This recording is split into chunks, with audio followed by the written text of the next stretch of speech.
देखा तनी के ना हमारा व्हाट्सएप पर आवतारू ना इंस्टाग्राम पर आवतारू ना मैसेंजर पर ना फेसबुक पर ना ट्विटर पर कहाँ रहतारू इंस्टाग्राम पर एको दिन नहीं खिलो को बाप रे बाप हैसन प्रेमी होला सब करे वाला ए अभिषेक बाबा तनी रउए समझाई कहत रे कि इनकर मैसेज के जवाब ना दिहिला जब कुछ भेजे ले व्हाट्सएप फेसबुक इंस्टाग्राम सब पे दिहिला तब वो कहत रहे कि ना देवेली आ रहल बात ऑनलाइन रहला के अरे हमरा घरे दुगो छोट छोट भतीजा बाड़ सब दिन रात उहे मोबाइल ले ले रहत रस उ त कबो कबो हमरा हाथ में आवेला तो तोहर मैसेज देखिला तो जवाब दे दिहिला अरे तो तू से फोन किन लग से कवना गलतिया बोल कौना चूक पा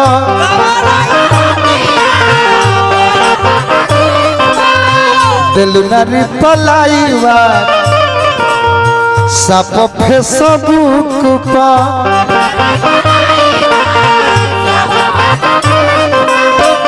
कवना गलतिया बोल कौना चूक पा दिल न रिप्लाईवा सब फेसबुक पा दिन दुपहरिया आधा दिल जग रहलू दिन दुपहरिया आधा दिल जग रहलू ऑनलाइन हमर जान के कर खातिर रहलू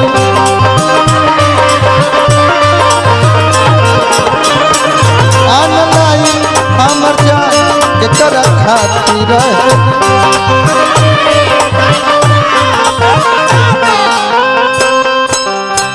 कवना गलतिया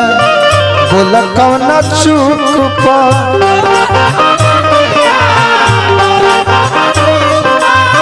दिल न रिप्लाईवा सब फेसबुक पा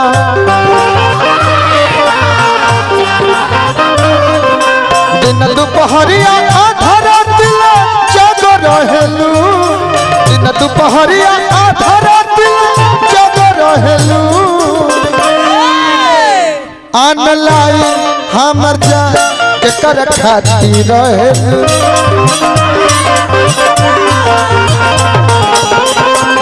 ऑनलाइन हमर जान के कर खातिर रहलू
ये सोनू बाबा हो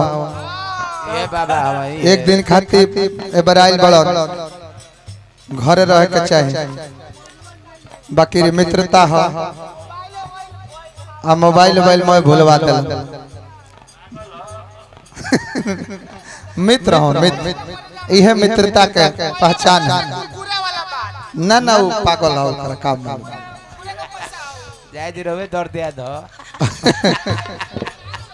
बहुत बहुत रुपया पुरस्कार हैदराबादी भैया लोग ओर से मिलल है हाय देखिए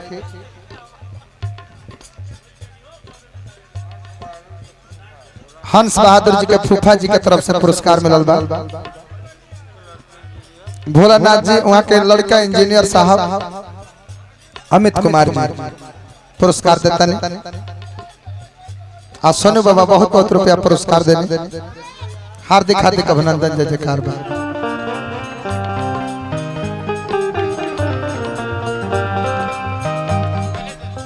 पहले जैसा नब बत्ती आवेलू न खुल के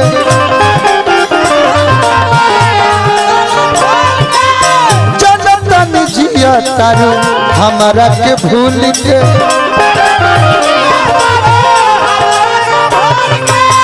पहले जैसा नब बत्ती आवेलू न खुल के जनतन जिया तारू हमारा के भूल के कवन दिया के बन के अब तू अरे बाती रहेलू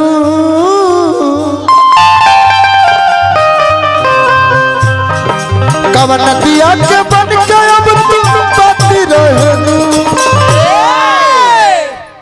ऑनलाइन हमर जा के कर खाती रहेलू